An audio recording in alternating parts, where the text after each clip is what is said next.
Hi, everyone. This is Karen Smiley. Welcome to 6Ps and AI Pods on Substack. This post is part of our 6P interview series on AI, software, and wetware. Our guests share their experiences with using AI and how they feel about AI using their data and content.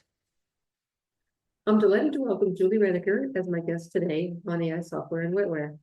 Julie, thank you so much for joining me. Please tell us about yourself, who you are, and what you do. Okay, great. Well, thank you for having me. I'm happy to have this opportunity. I am the owner and chief catalyst of Syzygy Teams, which is a leadership and team development consulting company focused on small business leaders and funded startup founders who all need to figure out how to do more with less, but how to have more fun doing that rather than burning out.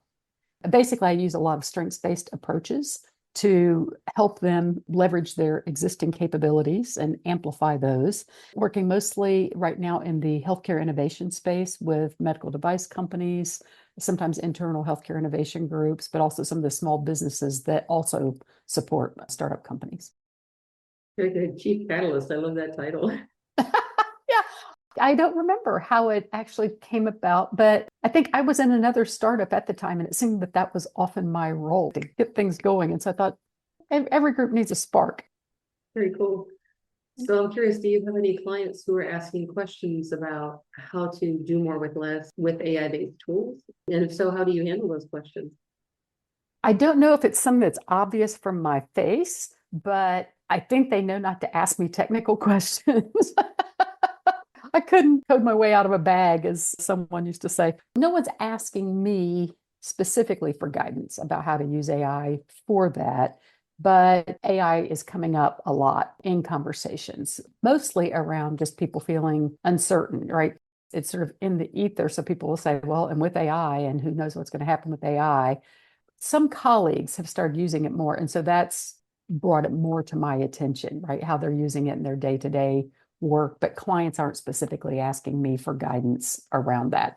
I think that it may become more part of my advising to them, right? If they're not already, that will probably become a more standard part of how I engage with them, is asking them if they're using it and how, and start them on the road if they're not already. Tell me a little bit about your level of experience then with AI or machine learning. I'm a bit of a generative AI enthusiast, like I would encourage others, right? And I recently upgraded to the ChatGPT paid version, which gets me a few more features. And I took a course about a year ago. I think it was something offered on LinkedIn, how to write prompts. And just before that, I had seen something that said, you're going to have to know how to write prompts. And then this class came up. So I took the class and learned some basic things. And that got me to establish an account. But it wasn't a habit for me. I didn't think about it until a professional group that I'm a part of met. They had a special session on using AI. And some of my colleagues started talking about different ways that they were using it. And so now I keep an open tab. So even if I'm not logged in, I keep it up there so that when I'm in the middle of work and I get stumped, I need a little bit of research, right? Or I can't remember the name of a concept or something like that, then I'll go there. I've just stuck my toe in, I think, enough to know that it can be powerful, but also a little bit cautious. You mentioned that some of your colleagues have been using it for work-related purposes. Mm-hmm. Do you have some So, examples you can share? sure. Let's see. One person said she uses it for almost everything. So she will use it to generate 10 social media post titles or topics, right, around whatever her main thing is. And she said she doesn't just use the text directly, but she finds it helpful instead of sitting there trying to think, what should I write about today? Right, that it gets her brain going. And maybe out of the 10, she'll end up using 5 or 6 of them, and then she'll write her own post. But just having the title or something like that is helpful. Another colleague who's more advanced than the rest of us, she wrote a children's book. It's not her main line of business, but she just happened to write a children's book. And she used, I think it was Midjourney to do the graphics. And she didn't tell me that at first. I just saw a preview of the book and I said, these graphics are fabulous, because it was a real conceptual kind of book and yet somehow accessible to kids. And she had done them herself using Midjourney. And someone else, she used it a lot for research. And I'm finding that I actually like to write. And most of the time I enjoy the writing process. Sometimes it's frustrating. but I found it really helpful for research. So I'm currently working on a book. There was a concept and I knew it and I could describe it for the life of me. I couldn't remember the name of it. So I went to ChatGPT and asked it to resource peer-reviewed journal articles or trade publications with good journalistic practices, blah, blah, blah, blah. And it brought back exactly what I needed as well as some references. So the consulting world, I think there are some people in many professions who might use it to take shortcuts.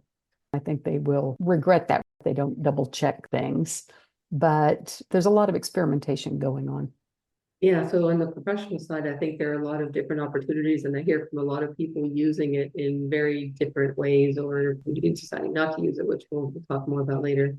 The other side of it is in our personal lives. To think about an iceberg, the whole generative AI thing is the part of the iceberg that's above the water that people can see and point Right. at, or the AGI, the part where it's going to be the robots that take over the world and run everything.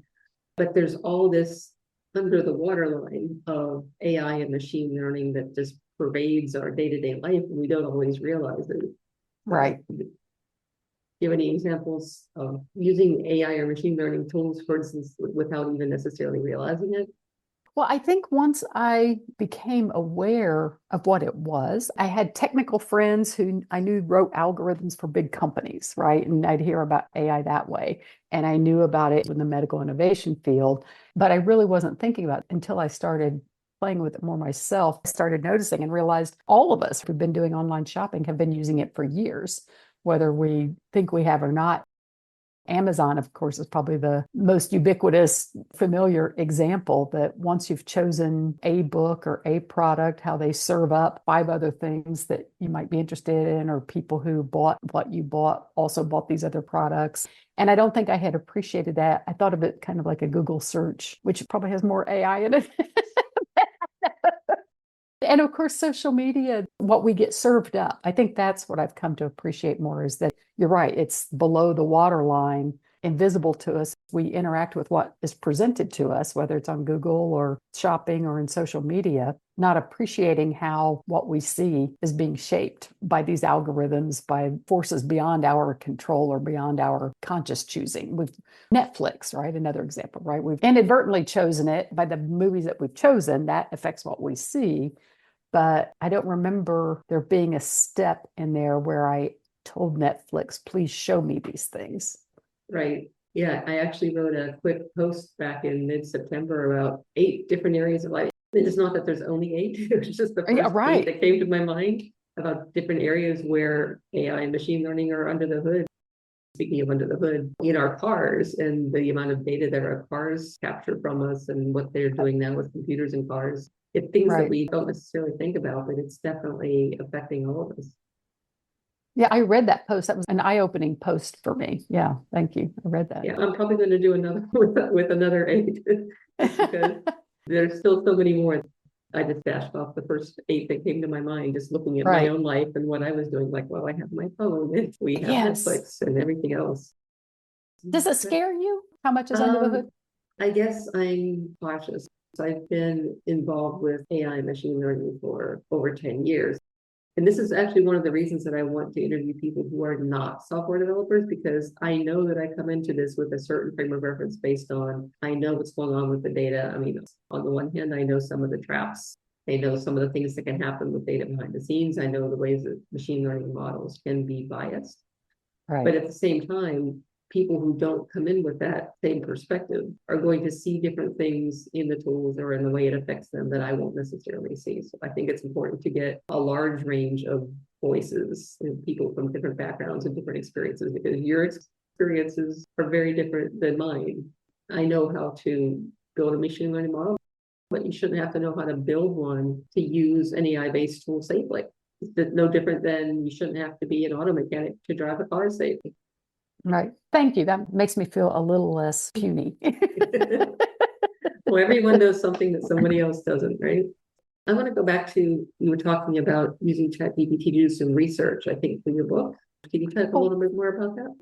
The concept was threat rigidity, this idea that when we're going through change or we feel challenged, right, we tend to regress to our routines. And I can remember that regressing to the routine, couldn't remember the name. And so I went into ChatGPT and just basically wrote that out, like as if I were talking to it. Here's what it is, but I can't remember the name. Could you please find the name? And gave it the instructions around only accessing peer-reviewed journals and trade publications with high journalistic standards. And it brought up two lovely paragraphs. And apparently, that's a term that is used in both the psychological literature and the cognitive science literature. So they had slightly different names for it. And it was in seconds, right? And it would have taken me that particular thing digging around. I've been out of academia long enough that I had forgotten the specific researcher. So I wouldn't even have known the names to go to jog my memory. Maybe I could have had at least the name in 30 minutes. ChatGPT, of course, took a minute, maybe 90 seconds at the most, but probably a minute. And the additional information that was available was also just so much more helpful, right? Without reading 10 research papers, to have all that distilled and some additional points, it validated that what I had been thinking was correct, but also gave me some additional content to weave into what I was writing. So when you got this list of citations, were you able to validate that all of them were genuine? Because I've heard from other guests that they've gotten imaginary references from the tools, maybe earlier versions of the tools. Maybe so. I didn't do all 10, but when the list came up, I did recognize the names of the researchers and I checked 3 or 4 of them. They were valid and was able to download the papers. I've also started asking it to provide access to full text versions of the papers. So hopefully the actual papers, I hope the papers that get back are real. I don't know if it could manufacture papers that quickly. That's funny. Since you mentioned writing a book, a friend of mine was looking to market her book, and so she tried using ChatGPT to help her build up her marketing plan, and she was asking it for a list of podcasts she should go on to promote her book. But most of the podcasters it told her to go to didn't exist. Oh. She got a little disillusioned with that tool pretty quickly. Again, that was maybe a while ago, but if it gives you a list of 10 and first 8 aren't real, that obviously makes her suspicious. I would love to hear more about your book. Maybe we can talk about that a little bit toward the end. Sure. Be careful asking, right? Because once it gets started, yeah, it's dangerous. Okay, great. So these are some examples you've given about when you've used AI-based tools. Are there any cases where you avoided using AI-based tools for some things? And do you have any examples of when and why you chose not to use AI for that? Yeah, I think when we had talked before, you mentioned Grammarly AI, and I had not been aware of Grammarly as an AI tool, but I had tried to use Grammarly before and didn't care for it. It's been at least a couple of years, maybe 3. So I don't know if that was the AI version, if Grammarly's always been AI and they just renamed it AI to make it more popular. You never know when the marketing gets involved, right? I just found it intrusive. It was like, as I was writing, it was too quick onto things rather than just a subtle underline that I'd made a boo-boo like you see in Google Docs or Word. My memory is that there were pop-ups and recommendations or something happening too much and it interrupted my train of thought. And so I didn't find that helpful. So that may just be a user experience issue that could be corrected, that maybe there's no problem with the tool itself. And some things I ended up overriding. I do a lot of writing, and so sometimes I use incomplete sentences and things like that on purpose, right? So it was a little intrusive. Oh, I know. The other thing is AI note taking. Zoom has it, and another friend uses Fathom. And I think a virtual assistant that worked with me for a while used Otter AI. I'm sure there's a slew of them, right? I don't know all of them. I found that appealing. And when I would receive the summary of the meeting afterwards, I found that it was compelling. It was, wow, I can't believe that it summarized and had the action items for each of us, as well as the transcript of the meeting. And I found that very helpful. I have not used it yet myself because I coach a lot of people one-on-one. They might be revealing proprietary information to me about their company or personal information about themselves. And I have just been cautious, right? I promised them absolute confidentiality. And I've been cautious. Once the machine eats that information, where does it live? Could it be identifiable? That kind of thing. So I have not used it myself. in conversations with collaborators, I guess there could be some confidential business information in there, but as a general rule, we're discussing the color of something for a slide, right? Or something completely inconsequential. In those cases, or working with a virtual assistant, I don't mind if they use it to make sure they get good notes, but I have been cautious. Yeah, and I think that's pretty wise to be aware of the fact that confidentiality is one of the biggest risks of using AI tools. Because even if it says that they don't sell the data, the fact that it uses the data for training an AI model and could potentially leak out. You mentioned Grammarly earlier. I had done an evaluation of Grammarly a few months ago, and it had some nice features, but I found its recommendations were more annoying than helpful a lot of the time. Right, Yeah. same. I also found some ethical concerns about the way that they trained their models and they used our content for AI, especially for free accounts. If you had an enterprise account, they would say, well, we only use that data for training within that enterprise. So that at least provided some protection. But if someone had a free account like me, your information would get mixed in with anybody's. So I've only used it on things that I know I'm going to publish publicly within a matter of a day or two anyway. Oh, Because, well, if it's going to be out there in the public anyway, then I can't object too much to it being used for that. But it made me not choose Grammarly as my primary tool for analyzing readability of my writing. That was one of the main deciding factors. You are wise, I think, to be very cautious about confidentiality. We've seen leaks, even if they intend to protect it. There's so many issues with data security and leakage that if I were one of your clients, I would be relieved. Good, good. Yeah, so I scribble away. I'm kind of a compulsive writer anyway, and so probably even if I had the tool going, I would still be writing something. I was trained as an ethnographer, right? And so you just always try to get down as much information as you can.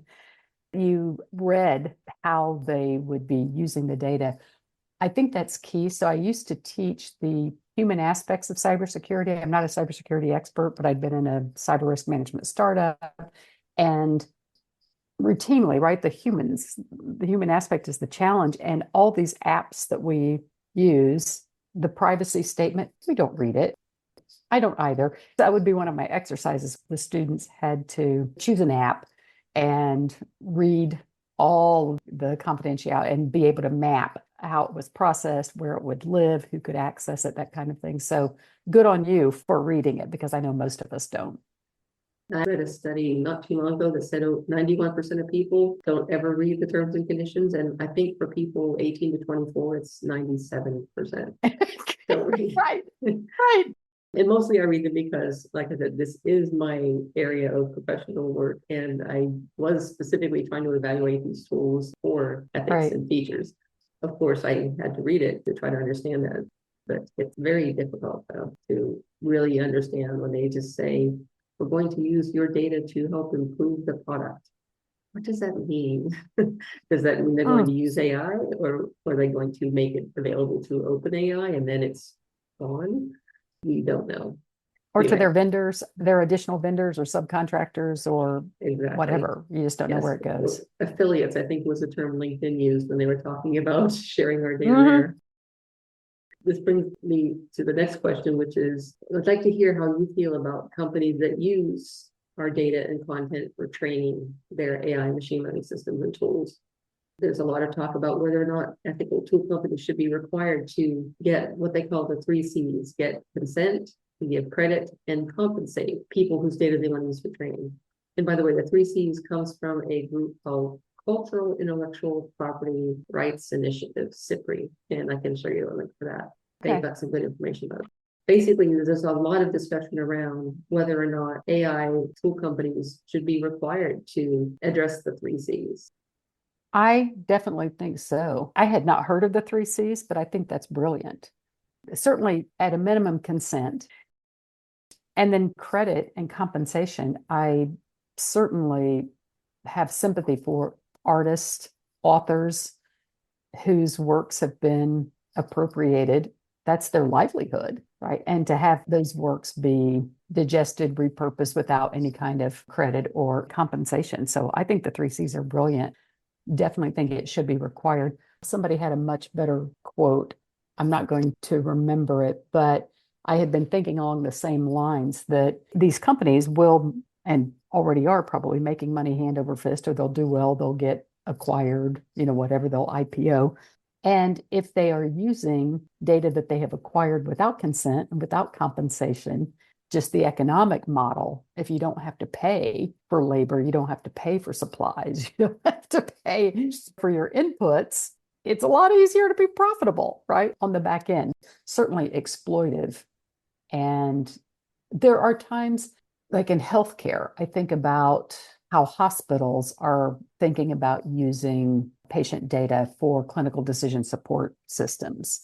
And some using in research, some of these models go through reams of cancer data or rare diseases where there are 3 people here and 5 people in Zimbabwe and 9 in Norway, and you spread out. And if that data can be pooled and they can learn from it and gain insights about what treatments work and don't, that could be really beneficial. And so I can imagine that some of my colleagues might be hesitant about sharing their information, or myself, if I were the person that might be hesitant about sharing my information for purely their economic gain versus it going to some greater good, right?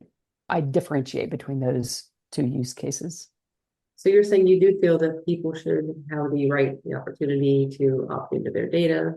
Point about how it's so easy to make money if you don't have to pay for labor. One of my recent interview guests, Dr. Marion Marcel, was talking about this, and she teaches business ethics, by the way, and she characterized the use of stolen content for AI as privatizing the gains and socializing the costs, which I thought was a great way to sum it up. Yeah, I do too. It's brilliant. It's very clear that that's what's happening. And it's interesting. We see headlines about ethics. Someone should be doing something about ethics. But it's not clear to me that within these companies, there's someone being really conscious and intentional about ethics and paying attention. Yeah, that's actually one of the things that I noticed earlier this year when I first started really digging into writing full time and looking into ethics for AI. And some of the companies had what they called responsible AI teams. One of the big news stories over the summer was that OpenAI's responsible AI team has pretty much disintegrated. The people that were leading it left, and there were some stories about Microsoft laying off and reorganizing their team that was responsible for this. So companies like to talk about it, but whether those people are, 1, hired, 2, resourced, and 3, able to have an effect on the actual business, there's a lot of questions around that. And so it's good that ethics is being talked about because this is super important. One of my other friends, Robbie Datan, has a new ethics game that she just introduced. I need to point you to that. It's really interesting. But one of the questions was with a startup, and you would talk about working with funded startup founders. Right. So one of the questions is, well, how much attention are you paying to ethics right now? Well, no, we're thinking about it, but we're doing other stuff. We have priorities. If you don't start with a groundwork of solid ethics in the first place, you're not off to a good start, really. As an organization behaviorist, I know that it's much easier to, they actually call it imprinting. So whatever happens at the beginning, the founder or the founding team, you can see evidence of that in the company 20, 40 years later, even though the company goes through lots and lots of changes. Some of those early things are there. So if you want the company to be ethical, that's got to be part of the bedrock, really, because if it's not, it's hard to get the horse back in the barn, right? That's one of those things that once it becomes a part of the operating principle that we're kind of on the edge of being ethical, or ethics aren't all that important here, it's really hard to reel that back in. It's not impossible, but it's hard, and there's going to be a lot of damage along the way. So you were talking about working with healthcare innovation, and you mentioned medical data. I want to come back to that because that feels like an important topic, because it's not just the person's medical data, but in some cases there's genetic data. My genetic data isn't just mine. It belongs to my family members who maybe even if I consent to something, they haven't consented. So it seems like a really complicated area, and I'd love to hear your thoughts on that. I think that's very thoughtful of you to recognize that it's not just your data, that it is these other people's. I'm not sure I would have been thinking that. I would have been thinking much more selfishly. An academic colleague has done research in this area and been critical of people not wanting to give their genetic information because seeing all the potential benefits, right, in medicine. She is from Finland, relatively small country. There's an initiative that she's gone around the globe to these different countries that are trying to do collective measures like that, get as big a pool of genetic data as they can. But she also comes out of the technology world where there's a positive bias toward the technology, right? You see the good that can come and really reluctant to acknowledge the dangers or to get around to that. Actually, I did get some genetic testing, and it didn't cross my mind at the time to ask them where that was stored. It's been a few years. I haven't thought about that. Again, I think if it were to be used, and you mentioned like maybe with enterprise where they say it will only be used with that enterprise.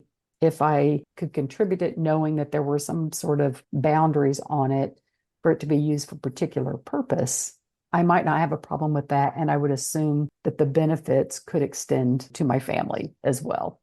But just to have it generally available and accessible to law enforcement, politicians, whatever, I can't see the service of that and would be really hesitant.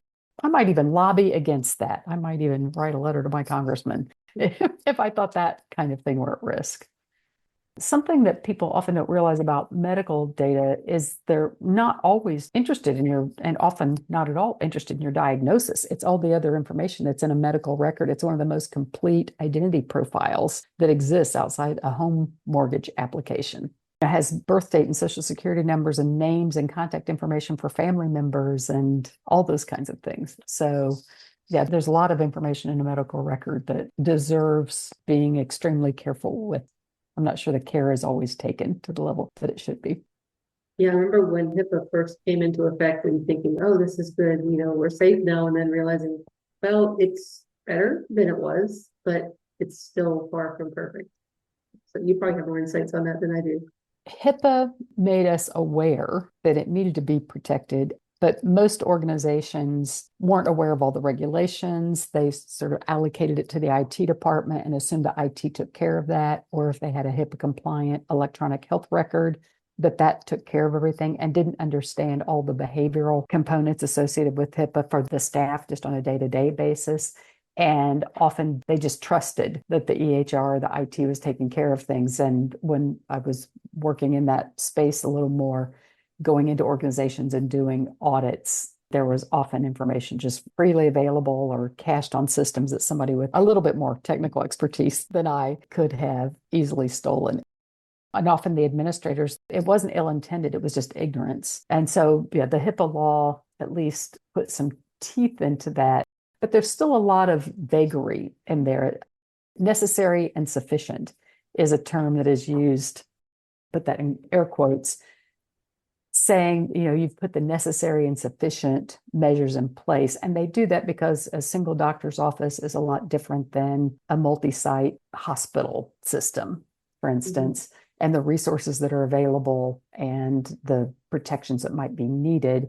But it still leaves a lot of wiggle room for organizations, right, to play with this. And so it's interesting. I wonder how HIPAA is being applied to AI or people working with AI.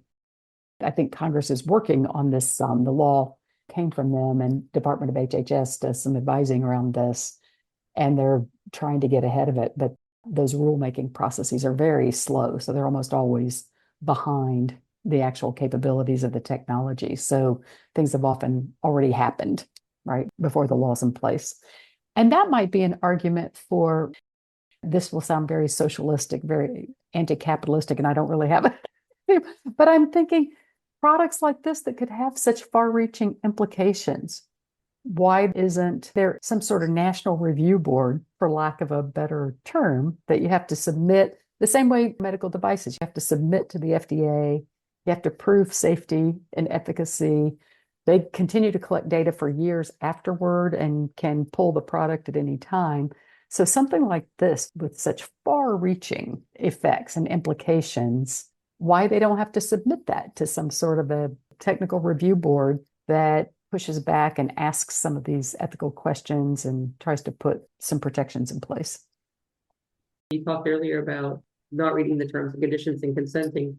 I've been in doctors' offices and they've given me a form to sign, consent for treatment. And the question that always comes to my mind is this really informed consent? And do I really have a choice? Is there any medical office that I could even go to that wouldn't require me to sign something like this to get treated? Because if it's not, then it's not really a choice. Exactly.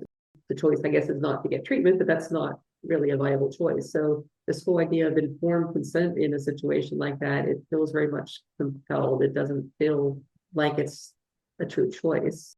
So that was one direction I was thinking about when you brought this up. And the other is the data and having a board. The example that comes up is 23andMe. Have you heard about this? That the company is now looking at being up for sale. No. And so all of that genetic data that they've captured over the years, which is probably more than just the ancestry bits, Right. is now going to be sold to somebody. And that is scary. I mean, I didn't do that, and I don't think any of my immediate family members have, but that is scary. And again, it's who owns that data, right? It's your genetic information. They provided the service to you and analyzing it and giving you results, but now they have the data. Do they own that? The current standing is that they do. And what rights do they have to use the data and to distribute it and with whom? Yeah, the reason that one particularly sticks in my mind is that I was just reading something else about terms and conditions where they said, these are the sort we won't share it with you. And then it said, but in the event of a merger or acquisition, then the data would be transferred. And that's a wide open loophole that anybody could drive through. So once it gets sold, whatever protection you thought you had from the original terms and conditions, even if they were good, is potentially gone. So that's a little scary. And that looks like an opportunity for new law, doesn't it? That because you've given particular permissions, somehow those permissions should travel with the data. If I'm a company wanting to acquire another company, I get their data, but I get the data with the conditions. Yeah, you made some really good points about commercial manipulation and exploitation of our data. Most people that I know don't want that, even if they're willing to share their data for the good of humanity. They don't want it to be exploited. The other question is, as someone who has used these AI-based tools, do you feel like the tool providers have been transparent about sharing where the data that they use for models came from and whether the original creators of the data consented to its use? Now, I think that's a no in all capital letters. Yeah, I can't. Again, I've only used ChatGPT, but then the other things we talked about with the way it's used in social media, no. Yeah, and ChatGPT is one of the ones that originally we've seen a lot of publicity about OpenAI and the fact that they were not transparent about where they got their data. And the CTO being interviewed asking if they scraped public data. Publicly available is not the same as public domain. They were very slippery about that. And now it's come out, well, yes, of course we scraped it because otherwise we couldn't afford to do all this. Then maybe you shouldn't do it. My friend Mary used this phrase that behind every great fortune is a great crime. Oh, I love that. The crime being the stealing of all of the data that was used to feed it Right. and referring to the size of the company and the profits that they're making. If someone takes all the data, pays the creators nothing, and then makes billions of dollars from it, something's wrong. Yeah. Agreed. Very much Yeah. agreed. It's the wild, wild west out there, right? And I do write some, but it's not my livelihood enough to worry about yet. But artists, musicians, and authors of all sorts, I would be very careful about where I was publishing and who I was giving access, and very angry if I saw it exploited. As members of the public, there are cases where personal data or content may have been used or has already been used, to your point, by an AI-based tool or system. Do you know of any cases that you could share? We've already talked about social media, right, and retail. And I know that they use it to affect what they show to me. So I assume it's my profile is being used to affect what they show to other people that are similar. The other thing is the Echo and Alexa, those kind of intelligent speakers. Yeah, the home automation devices. Yeah. Right. Actually, even bigger than that, but those are the ones I think of just because they interact. Even if you think you've turned them off, they can be in background listening mode. You have to be really knowledgeable about the settings and really intentional to make sure that they've been turned off, right? So they're just basically scraping information from our home life all the time in order to be available so you can ask it to play this music or give the weather report or whatever. I don't have one in my home for that reason. But I know people that do, they're like, oh yeah, I use it all the time for this or that. But that means it's in your home. Yes, and it's always listening because it has to be on to listen for the wake word. We were actually gifted an Alexa some years ago, and we plugged it in and went through the terms and conditions and said, no, we're not going to use this. And we just unplugged it and it's in a box somewhere, I think. What you're describing, but listening all the time, this is exactly what one of my guests, Tracy Bannon, discovered was happening in her home. And in her interview, she went through how she went about de-Alexaing her house afterwards because of things that were said within its earshot showing up in other places. And Quentin has stories also, not from Alexa, but just on saying things offline that are kind of offbeat, and then it shows up in an Amazon recommendation. Exactly. An ad or something, right? Yes. Actually, one friend told me, and she didn't have Alexa. I think it was just her phone and computer, but her husband was going to run errands and she went to the door and said, hey, check on this, right? The price of this or these things at a certain store. And she came back and the ad popped up. Like within minutes, an ad popped up. And it was really creepy, right? Because she wasn't in a Zoom meeting. She didn't have Alexa. She didn't have anything like that that she would have thought would have made that happen. She hadn't been searching. Yeah, creepy is a good word for it. I actually wrote an article about that recently too. There was a disclosure about Fox Media Group and this feature they called active listening, which is that your cell phone basically is always listening to you using your microphone. I wrote the article about it because I wanted to say, okay, here's how you can prevent that. And it basically means going through your apps and looking at which ones have microphone permissions at all. And do they really need it only when you're using the app, or do they really need it all the time, and trying to scale that down? Because that is creepy. I can see now that I'm going to need to just block a day on my calendar and listen to all of your episodes so far and read all your articles and fix all my technology. Yeah, scary. It is scary. Yeah. So we talked a bit about terms and conditions and finding out about it being used for AI. A lot of cases, we don't really get much of a chance to opt out, or we're not aware of having chances, even if they're offered, and sometimes they're not. Right. Do you know of any situations like that? Situations where you can opt out. Right. For instance, one example that you mentioned was about a website and how it's more ubiquitous now for them to offer to let you reject the non-essential cookies. Right. So if they allow me to manage the cookies, I opt out of everything except there's one category that are somehow required. And then something that I learned from a cyber guy several years ago was to then clean my history and clean cookies. He recommended every day. Of course, I never remember to do it every day, but probably at least once a week. But if there is a site that doesn't let me manage, lots of times I'll go ahead and use it, but then I'll clear cookies right afterwards, my whole history, if it doesn't give me the option. Yeah, so some browsers actually let you specify in your preferences for the browser to get rid of cookies periodically. That might save you some work, but it might be worth checking out. Thank you. Yeah, just kind of on a schedule or something, huh? Or just every time you exit the browser, which may be too often, depends on how you use it. I'm not out of my browser. I always have like 27 tabs open, right? Taxing my computer. Oh, you and I are tab people, it sounds like. So there was this recent flap about LinkedIn using our data and content, and the part that really felt creepy was possibly including our direct messages for training their AI models, them and their affiliates, which is the other question. Right. Yeah. There were two opt-outs that people were protected by GDPR. They didn't even have to bother with this because they were automatically opted out. But the rest of us were opted in by default. And there's two different steps that you have to take to opt yourself out from LinkedIn using our information for training. So I'll put the links into the article just so that people have that for reference. But that was a big flap. I feel like I've been living in a cave. I'm not searching on that kind of thing now, right? So it doesn't come up in my information feeds in the same way. So I'm really so glad we're doing this.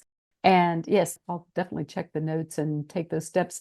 As you spoke, I realized it makes me angry that the GDPR people were automatically opted out. Why all of us aren't opted out and given the opportunity to opt in? Because GDPR would make it illegal for LinkedIn to do this in the EU countries that are governed by GDPR, but we don't have GDPR or something like it yet. I'll say yet.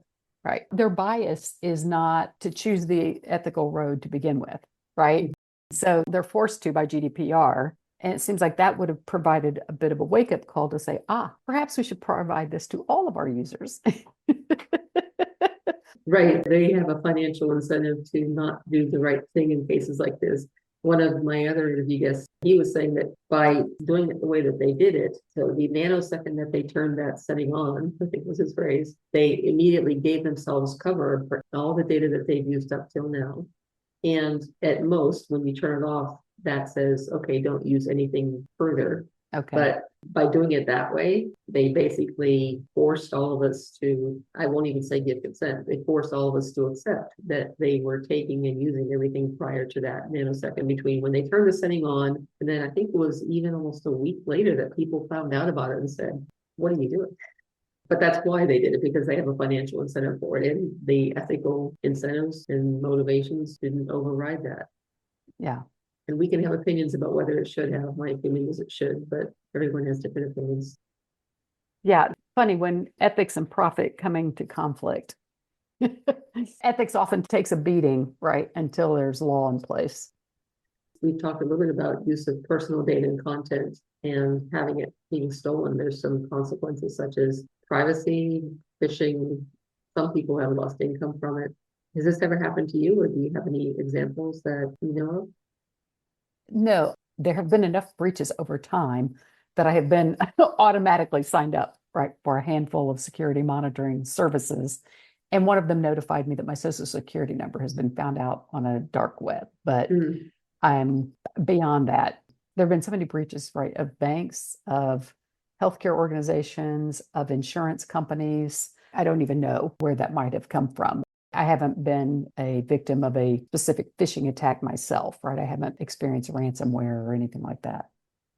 Yeah, and you're right, data breaches are just so common nowadays. And it's one thing for the data brokers that go out of their way to collect our data, but also there are some very big reputable vendors and companies that we thought could be trusted to handle the data well, and it turns out they had vulnerabilities.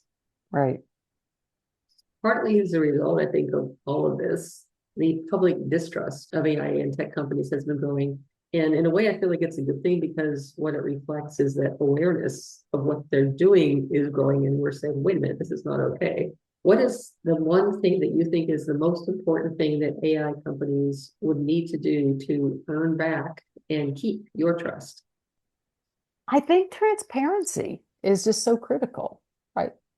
So informing me up front, right, that there's intent to use my information, asking consent, and then back to your 3 C's, which I had not heard of, but I wrote down here, right? So the consent, credit, compensation. I think following that model, using that as a framework for how they engage, would give me increased confidence that they intend to operate ethically and that I could then trust the results that I get. I know, like OpenAI, that a lot of those things came out of the open source community, and a lot of really good quality work and programming that happens through that community that benefits all of us in ways that we don't even know. At the same time, and again, I'm not a programmer, so I don't know how participants in open source communities are vetted, but it seems to me that there would be an opportunity for nefarious characters to participate, right, in open source communities because they'd have the technical skills. And if that's what they're being evaluated on or vetted on, it's like, yeah, they have the skills, and no one maybe does a background check on them before allowing them access to the tools and the data that the community is using. So I guess that's a little bit of skepticism that even if the commercial companies were following the 3 C's, if what they are drawing on and if they continue to engage with the open source community, is that another one of those sort of fuzzy boundary kinds of things where you don't know where the information's going or who's using it or who has access? Yeah, open source is interesting because a lot of the big AI companies have claimed that their systems are open source when really they aren't. Some don't even share source code. Some claim that they share data, but they're really only sharing the weights that they got from the data. And I've also seen concerns about research paper authors are being pressured nowadays to share their data so that other researchers can verify that their results are reproducible, which in principle seems like a good thing. But if that data was collected under any considerations about confidentiality, that's obviously problematic. One thing that comes up with open AI and those types of tools, a lot of people are advocating that they have to be more transparent about sharing their data. But on the other hand, keeping the data private reduces risks related to that data, even if it was stolen data, but related to that data being exploited. And so some people feel that we shouldn't press them to disclose their data because of this. It's a bit of a conundrum. I was going to ask you, as a technical person, knowing more about what safeguards are and are not available, because you say some say they're open and then they actually are not. Do you have a bias or a preference in whether or not they should be open? I guess my sense is you were referring earlier to horses. The phrase that I grew up with was closing the barn door after the horse is out. Once that data has escaped and gone out, there's no pulling it back. The privacy is once it's gone, and you really can't undo it. Of course, some people said you can't take the sugar out of the cake after it's baked. Right. Oh, that's a good one. And so then the companies who then refuse to share data, that's disingenuous because the data, especially if they initially acquired through open source or whatever, they're just trying to exploit. I mean, I definitely feel like they should be sharing the sources of their data. And that's the transparency and the credit aspects and making sure that they have the actual consent for using that source of data. Disclosing the actual data itself, in principle, it sounds like the right thing to do, but putting it out there for just anybody to also exploit doesn't seem right either. So there's probably some middle ground. I've heard people talk about having secure repositories and having the data there. But I think the sourcing and the what's called the data provenance, knowing where it came from and being able to trace where it came from and where it went Right. is probably more important. And that's a significant technical challenge, but it's not impossible. It's hard, but AI is already hard. This is not harder. Yeah, I like that idea. So this is my thought. So is there anything else that you'd like to share with our audience today? Maybe about your No, book? my book is called The Strengths Paradox. I have written all of it, but as I mentioned, I have used ChatGPT to help me with the research, which has sped me up. The premise of the book is strengths-based approaches to whether it's career choice and career development or management leadership are really powerful and valuable. Lots of people have taken Strengths Finder. I use a different tool called Strengths Scope. Patrick Lencioni's group came out with a thing called Working Knowledge, right? So there are lots of different tools out there. And the benefits to be gained are from applying that way of thinking and making task assignments and how you compose teams. All that, there's a lot to be gained, and it's brilliant. And I teach people how to do that. At the same time, and particularly with young people who maybe don't have a sense of their strengths, it helps them find their way. As people become more seasoned, like I am, our bigger challenge is that our strengths can become our liabilities. And so the strengths can go into overdrive in a variety of ways. I talk about too much of a good thing. And if we were doing this visually, I would show you a picture of 10 different kinds of women and they're all dressed up as Wonder Woman. Or you think of an analogy of an orchestra where everyone is playing their instrument as loud as they can, as fast as they can, all at the same time, right? We end up with noise, not music. And I see that happening in organizations all the time. And it's because whatever we're strong in, that's kind of our default, right? If we're presented with a challenge. This book is about both the benefits of the strengths-based approach and these potential liabilities and how to rein those in, and also the potential for any complex project today. We need people with very different strengths to come together, but complementary strengths that we need to be effective as a team also set us up for conflict, right? Just because we think differently.